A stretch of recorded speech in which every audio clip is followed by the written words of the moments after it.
वो जो आत्मा समझ करके बैठो तो दूसरों से कहा या अपन से कहा? दूसरों से कहा है। हाँ, वो कहानी दिखाते हैं ना, वो कौन सी, पंडित जी महाराज और बुढ़िया है। तो पंडित जी पढ़ाई पढ़ाना बहुत जानते थे, है ना। हाँ, तो वो जो पढ़ाई पढ़ाना जानते थे तो वो पढ़ाई पढ़ाते थे, नदी पार हो जाओ। कैसे? हाँ, भगवान को याद करके नदी पार हो जाओ। तो बुढ़िया तो पार चली गई और गुरु जी बेचारे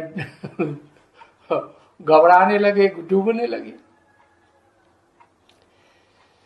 तो माने परोपदेश कुशल बहुतेरे, इस दुनिया में दूसरों को उपदेश देने वाले बहुत होते हैं। शंकराचार्य भी एक हुए थे सन्यासियों में, सबके गुरु सब सन्यासियों के।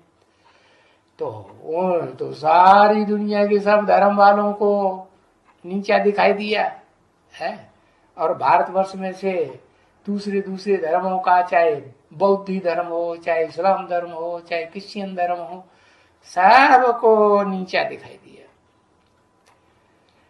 लेकिन खुद अपन को भगवान समझ के बैठ गए, ऊंच ते ऊंच भगवंत मान के अपन को बैठ गए। लेकिन दूसरों को समझाया कि हाँ, आत्मा समझ के बैठो।